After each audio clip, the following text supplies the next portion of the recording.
Hey, what's going on everybody? It's Salvaje and I'm back with another Save the World video. Now, I think all of us have our thoughts and also beliefs on what Save the World could get to be a better, more awesome game, and of course a game where players are always growing.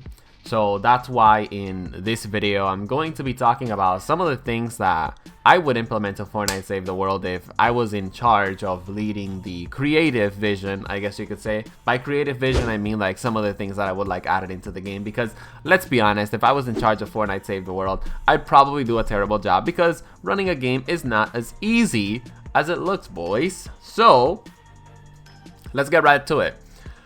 The first thing I'd do if I was in charge of, where Save the World would be going is I would add a battle pass in there. I already did a video on my battle pass concept. Feel free to check it out. But long story short, $10 battle pass. You can't buy it with V-Bucks. We want the battle pass to be $10 so that, of course, we can get some more money to the Save the World developers. Okay. That's the first thing I would do. I think a battle pass would add a lot of long-term and playability to Fortnite Save the World. It definitely adds a lot of playability to Battle Royale. I mean, how many times have you guys logged into Battle Royale just to do your weekly challenges just to get a battle pass? And of course, I would also add weekly challenges into Fortnite Save the World as well. Number 2, free-to-play weekends. I really don't understand why Epic doesn't do this. I mean, they have massive servers for Battle Royale. Maybe they don't have massive servers for Save the World, but wait a minute. Here's the thing, right? I think, hear me out, guys. I think that Battle Royale and Save the World servers are the same servers, right? Because every time there's a major Battle Royale event, the Save the World servers do get hit by it. Like when the Travis Scott event was still a thing, you guys remember, like Save the World servers were like spiking up, not the first time that the Travis Scott event happened, the encore times. So I think free-to-play weekends for Save the World would be amazing. A lot of people buy games during free-to-play weekends because they like what they see. When I first started playing Save the World, I was like, I'm just gonna play this for the V-Bucks and I'm gonna play this as something that I do from time to time. Dude, I fell in love with Fortnite Save the World, and I think a free-to-play weekend would actually enlighten a lot of people on what Save the World is actually about. Because let's be honest, it's more than just building and fetching items. Okay, it's a lot of fetching items when you first start out, but it's more than just building a base. All right, it's about collecting, it's about raising your power level, it's about becoming stronger, it's about having a specific hero loadout and trying out specific things. I just never really played a game that has as much variety as Save the World, with really easy access to that variety, right? I know World of Warcraft is a thing, but I heard there's a lot of grinding on that. And don't get me wrong, there's a lot of grinding in Save the World, but most of the grinding in Save the World, I would say it's somewhat fair, except material gathering. I would definitely increase the amount of materials that you get when you're farming. That's another thing that I would change. Material gathering in Save the World is trash, guys. All right, a lot of endgame players have pointed it out multiple times. And yeah, I know what expeditions are. I have one of the best expeditions tutorial on YouTube when it comes down to Save the World, guys. It's still not good enough. Expeditions is not good enough. They either have to make expeditions good enough and give a lot of materials in bulk, all right, so that we don't have to spend 3 hours farming for our crafting materials for traps, or they have to completely change the crafting material system. Personally, again, what I do, if hypothetically speaking I was in charge, I would just make it so that you just get guaranteed drops. Like if you break a tree, you get 10 adhesive resin if you're in Twine Peaks. Alright, if you break a car and you're in Twine Peaks, you're gonna get 10 batteries. Why? Because when you're in Twine Peaks, obviously you're gonna be crafting ammo like all the time. You're gonna have to be crafting those traps, I believe, that also use batteries.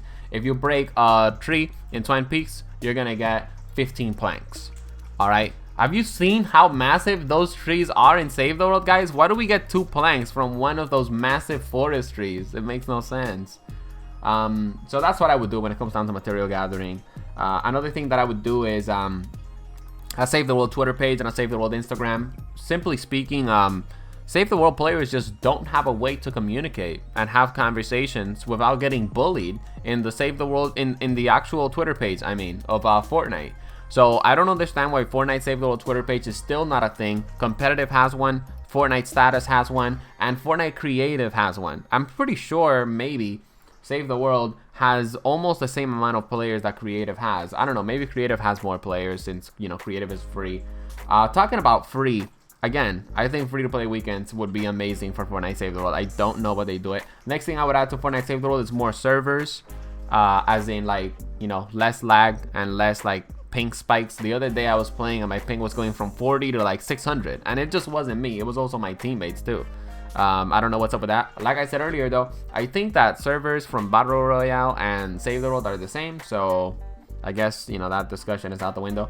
Another thing that I'd do if I was in charge of the direction of Save the World is more promotion for Fortnite Save the World. As in, like, let's have risky reels. Like, someone made a post about this on the Save the World subreddit, by the way. I'm not stealing his idea, but let's have an image of Save the World going 50% off in risky reels for the entirety of Save the World going 50% off.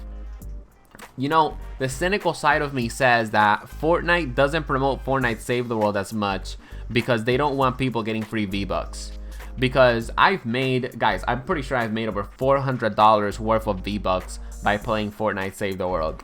Like, I don't really buy V-Bucks anymore, to be honest. Well, also, I don't really buy a lot of skins and cosmetics, right? But most of the V-Bucks I make them from Save the World.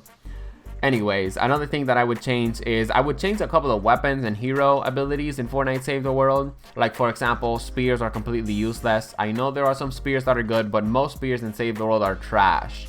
Alright, and you have to have a build dedicated to spears, like big time, for spears to be good. I would just throw that out the window. I would just make spears a little bit better, and other weapons like clubs. I've never seen anyone use a club in Fortnite Save the World. Yeah, the Astrobat was cool for like the first couple. Rain, please stop being so fucking loud. Jesus Christ, ladies and gentlemen, I'm so sorry that you guys have to hear that relaxing rain sound in the background. Most of you guys might be falling asleep. But anyways, man, just changing some weapons, some hero abilities. The Tempest Kick, I feel like the Tempest Kick is trash. So maybe like when you do a Tempest Kick, a laser comes out of the Tempest Kick in a one-tile range, and there could be like some heroes that would also increase the length of that laser, the damage of that laser. I don't want a hero that does that for the Tempest Kick. Again, I just want the Tempest Kick to be able to throw that laser. Like, the Tempest Kick just is usable, you get me? I would also increase the damage of some abilities a little bit more, and I would also make some abilities a little bit better. Like Kunai Storm, I would make it so that there's like 100 more kunais that go into the ground. Like, that Kunai Storm is a good AoE ability. Like, I've never said, whoa, this Kunai Storm was crazy, it killed a lot of Husk. I've never ever said that, ever. I feel like for the most part, ninja abilities are mostly a joke. They're helpful, don't get me wrong, I'm a ninja, man. I know how to maximize them, but ninja abilities are kind of a joke. Outlander abilities, pretty decent. Soldier abilities, pretty decent too. Alright, Constructor and ninja abilities, a joke. Alright, so I would definitely focus on improving those. I would add weapon vouchers into the game. That's another thing that I think Save the World needs. I don't know why we're not getting weapon vouchers. And I would also make it so that you have duplicate protection in event llamas. I don't really want to get a 5th bomb squad Kyle.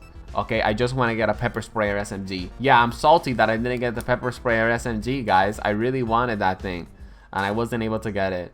Another thing that I would change is I would also make quests, you know, for like these narrative storylines that we get, not be all fetch quests. Like, for example, I would make a step for a quest to kill 500 Husk, right? Or I would make it so, you know, a part of a quest would be to play to retrieve the data missions, right? Like, I would just go back to some of those simple type quest missions that are a bit easier to complete, and it's just something that you can do naturally instead of something that you have to do, you know, forced. All right, instead of something that you have to do as in like get yourself away from the team, not even contribute to the mission so you can get your quest items, right? That's what I would do also to like change up the narrative quest lines. I'm not gonna speak too much on a Twine story or any of the limited time modes because I don't really have a lot of creativity for that, so I'll just leave that to you guys. Anyways, I'm actually just gonna let the video run through to the 10 minutes because we're basically like right there, and I'll just tell you guys about my quarantine in the meantime. So me and my boy Javier actually did some Yu-Gi-Oh dueling yesterday, and it was great. He brought his Yu-Gi-Oh cards from his childhood, and I built my own deck with, you know, some of the cards that I had from the Yugi's Legendary Decks box, as well as some of the cards from the Dual Devastator box that I opened, and I fucking destroyed him. Oh, and then I bought you know, this other Yu-Gi-Oh deck that I'm gonna have an opening on soon, right? It's the Yugi's Legendary deck 2, the one that has the Kaiba and Joey deck. So I used the Exodia deck on him, right? And guess what, guys? I beat him with the Exodia pieces because I had a trap card called Gravity Bind that level 4 or higher monsters can't attack, and he just couldn't attack me, right? Because he didn't have a level 3 or below monster. So he couldn't attack me. I summoned the Legendary Exodia Incarnate. I got my Exodia pieces from the graveyard to my hand, and I just destroyed him. I beat him with Exodia, and it was the funniest thing ever because I got so lucky that I drew that Gravity Bind card. It was awesome. We had a great time. Hope you guys are having a great time in quarantine. Let me know in the comment section how you guys are doing. And hey, I'll be seeing you guys in the next one. Take care.